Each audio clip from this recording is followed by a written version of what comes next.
Question: what sets your business apart from the competition? Answer: Dollymount was my first crush in Dublin. Couldn't believe somewhere so beautiful could be so close to a big city. 2006 was the start of the recession, but for kitesurfing, it was the beginning of a boom, so it was the perfect time to start this business. In fact, I wasn't really aware there was a recession happening. We were young, and when you're young you say, why not? We had nothing to lose. We started in a 10 square feet shop on Bull Island. It was the smallest shop in the world, but it had the most amazing view of Dollymount that I fell in love with, so that became our first shop. We were the first time kitesurfing school here. We started the school with just a few kites, and very quickly we had a shop and in-shop. A lot of the students have gone on to become instructors in Ireland and internationally. In 2012, we hosted the World Kitesurfing Championships. It was a huge undertaking. We organize events now which showcase the amazing coastlines where our businesses are located. For example, Battle of the Bay in Dollymount brought 55,000 people to the beach this year. In October, we had our chill event, Ballad for the Lake, which is another kitesurfing, water sport and event. What's been your biggest mistake in business? My twin brother Christoph put €10,000 into the business when we were starting up.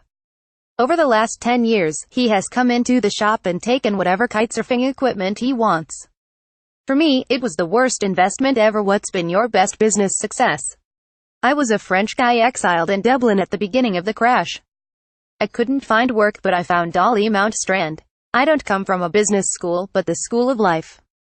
In a similar way to kitesurfing, you have to keep moving or you crash, and if you know how to crash, you will stand up again. I am following my passion. I never thought I would be able to be a kitesurfing instructor and earn a living. I am very grateful for my job and the people I work with. What's the best business advice you've ever received? Successful people aren't successful because they have the best of everything. Successful people are successful because they make the best of everything. What's been your biggest challenge? Challenges in Ireland are the seasonality and the large overheads. Also, it is a challenge for us to stay consistent in our business, to remain true to what has become our philosophy. For us, it's about people. The right people working with us and bringing people together, in our schools and through our events. We employ up to 5 people time and then 2,530 people seasonally.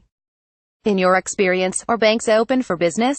Over that last 10 years, the banks have approached us a number of times asking if we wanted to borrow money, but anytime we looked into it, there was a lot of paperwork and it seemed to take a long time. We don't like owing anyone any money, and we have managed so far to build the business without a lot of debt. What advice would you give the government to help stimulate the economy? Grants are a great help, especially to businesses, bringing a lot to rural areas, but they are very complicated at times. Making them easier, more accessible and less bureaucratic would be helpful. Also, I think Dublin City Council seems to concentrate only on Temple Bar as a way to attract tourists into the city. But look at the amenity of Dublin Bay. We have collaborated with Failty Ireland on their Wild Mayo campaign. Businesses like ours help to stimulate rural economies. We are bringing people to a chill. But wind is our best resource. What's the short-term future for your business? We are considering another school in Mayo.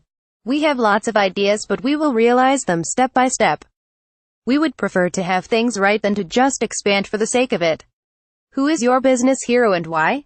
Philip McNamara. Philip is a serial entrepreneur and connector in Silicon Valley. He has become a good friend. He co-founded 4 companies in Ireland, the UK and in Silicon Valley. We get a lot of people coming to our chill school from Silicon Valley and from the IT or tech worlds. I think they have the right attitude for kitesurfing. In their world, things move so quickly. They try. If it doesn't work, they try again. They keep moving. What's your business worth and would you sell it? We don't know exactly what it's worth, but it's worth it for sure. PureMagic.ie